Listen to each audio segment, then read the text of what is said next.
সকলে ভালো আছেন, আমিও বেশ ভালো আছি। আজ হলো শ্রাবণ মাসের তৃতীয় সোমবার। তো আমরা স্নান টান করে এখন মোটামুটি 12টা 12:30 বাজে। আমরা এখন সবাই মিলে বলতে দেখাচ্ছি কে যাচ্ছি। আমরা যাচ্ছি শিবের মাথায় জল ঢালতে। কোথায় যাচ্ছি সেটা কিন্তু পৌঁছে তারপর দেখাবো।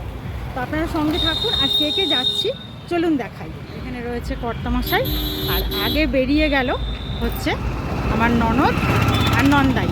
সঙ্গে রাস্তায় যেতে যেতে ভাগ্নিকে নিয়ে নেব, নিয়ে আমরা এই কজন গাড়িতে করে রওনা দেব।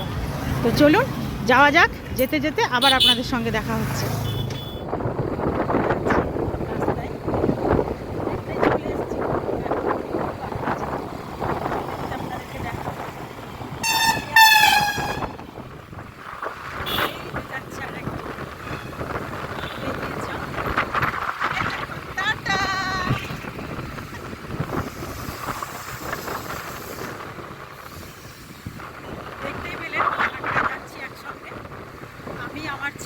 আমার স্কুটিতে, আর পেছনে আছে ওই যে কর্তামশাই আর ভাগ্নি একসঙ্গে, আর তার পেছনে রয়েছে ওই যে ননদ আর নন্দাই একসঙ্গে।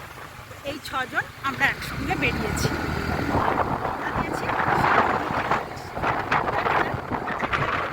সেখানে গিয়ে আপনাদেরকে আর একটু থেমে থেমেই যাব। একটু দূরের রাস্তা, যেহেতু খুব আনন্দ হচ্ছে, ভালোও লাগছে। মহাদেবের কাছে যাচ্ছি, একটু ব্রেক নেবো রাস্তায়। আর বাড়ি থেকে সকালে স্নান পুজো সেরেই বেরিয়েছি। আগে কমপ্লিট করে নিয়েছি। ছেলে সোমবার দিয়েছি রান্না করে, তারপর রওনা দিয়েছি। সারাদিনের মতো যতদূর যেতে পারি। হালকা হলো। তুমি খাও না, তোমার অনেক বেশি মনে হয়।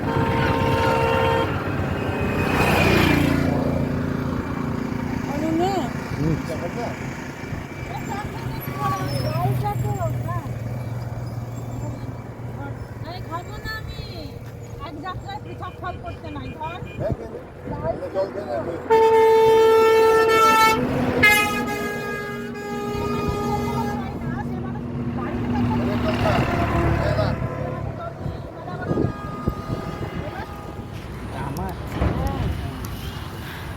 তো রাস্তায় এবার দাঁড়িয়ে পড়েছি আমরা, আর নিয়ে নিয়েছি একটু টি ব্রেক। সবাই মিলে দাঁড়িয়ে একটু চা খাচ্ছি। কত মজা লাগছে।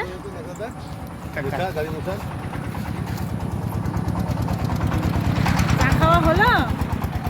এই যে এইদিকে কেমন হয়েছে? ভালো হয়েছে।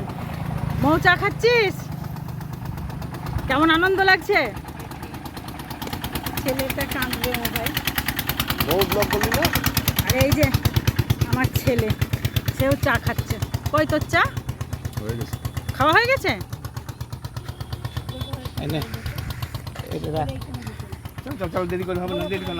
দাঁড়াও চাটা খেয়ে নি। নিজে পটাশ করে খেয়ে নিল, আর অমনি আমাদের বেলায় বলছে দাঁড়াও। আমি গন্তব্যস্থলে পৌঁছাবো, তারপরে কোনো খবর না। একটু চা না নিলে এনার্জি হবে না। আর একে তো পাশাপাশি কেউ যাচ্ছি না, ঠিক করে কথাও বলতে পারছি না।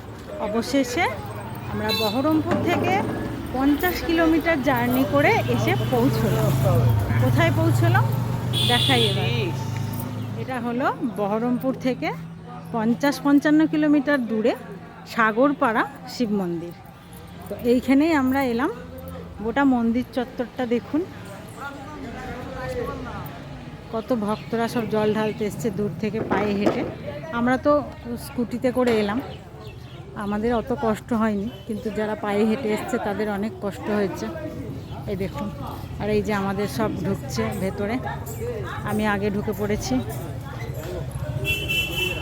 তাহলে তোমার সাগরপাড়া শিব মন্দির আসা হলো?